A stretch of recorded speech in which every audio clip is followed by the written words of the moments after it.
Pada awal darurat, perusahaan negeri hampir lumpuh.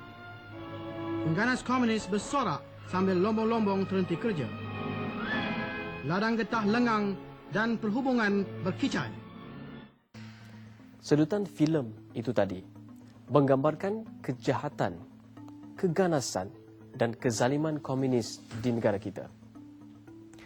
Mahukah kita hidup dalam keadaan seperti itu? Rasa tidak selamat, tidak tenteram dan hidup dengan penuh ketakutan. Oleh itu kita mestilah bersama-sama dengan kerajaan berganding bahu untuk pembanteras fahaman dan bahaya ancaman komunis di negara ini. Tajuk pelajaran sejarah kita pada hari ini ialah penyusupan dan kegiatan pengganas komunis di negara kita.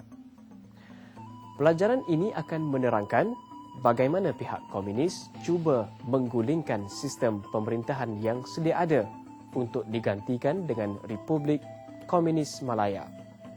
Seterusnya, memperlihatkan kesungguhan dan kesanggupan kerajaan membanteras ancaman komunis untuk mewujudkan kesejahteraan dan keamanan.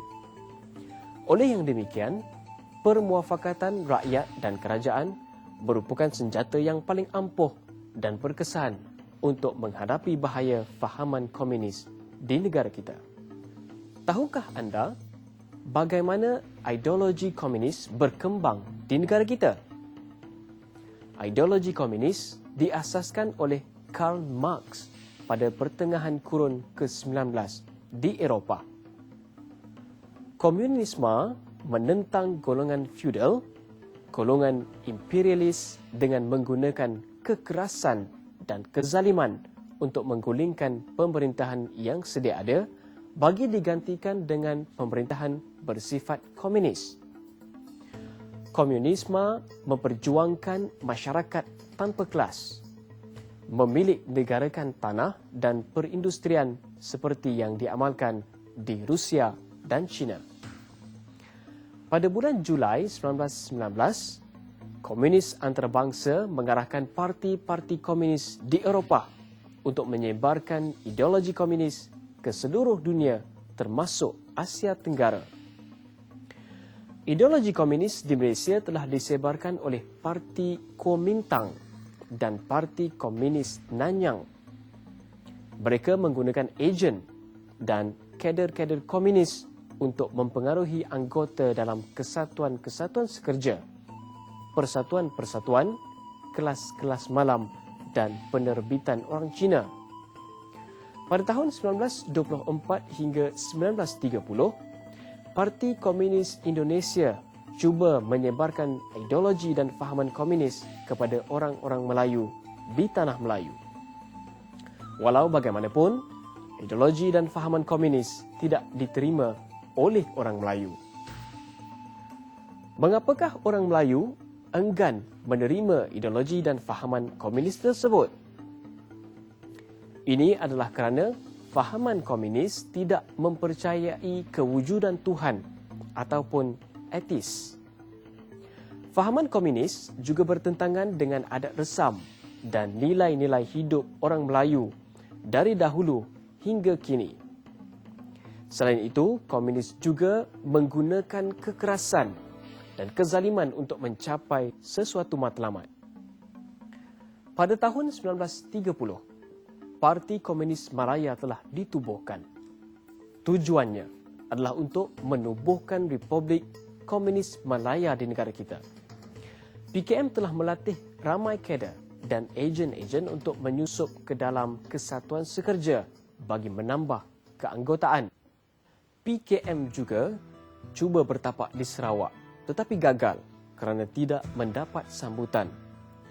Pada tahun 1935, anggota PKM telah bertambah dan mereka mula menjadi agresif. Mereka telah melancarkan banyak mogok dan sabotaj untuk menumpuhkan ekonomi British pada ketika itu. Salah satu mogok yang terbesar ialah mogok di Lombong Arang Batu yang bertempat di Batu Arang, Selangor. Seramai 6,000 orang buruh telah melakukan mogok dan sabotaj dan cuba mengambil alih Lombong Arang Batu tersebut. British telah bertindak balas dengan menghantar 300 orang anggota polis bagi membanteras mogok dan sabotaj tersebut. Ramai pemimpin komunis ditahan dan ramai di antara mereka yang telah dihantar pulang ke negara China. Kedudukan PKM bertambah kuat semasa pendudukan Jepun di Tanah Melayu.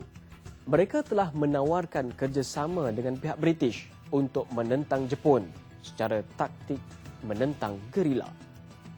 Pihak British telah membantu PKM dengan melatih anggota PKM di Sekolah Khas 101 di Singapura. Mereka juga telah menubuhkan Parti Malayan People Anti-Japanese Army yang bertujuan menentang Jepun secara perang gerila. Apakah bentuk bantuan yang diberikan oleh pihak British kepada MPAJA? British telah memberi bantuan senjata, rahsia, maklumat, perubatan kepada Force 136. Pasukan Force 136 inilah yang menyalurkan bantuan kepada MPAJA. Selepas Perang Dunia Kedua, pentadbiran tentera British telah memerintah Tanah Melayu. Pentadbiran tentera British atau PTB telah meminta MPAJA dibubarkan.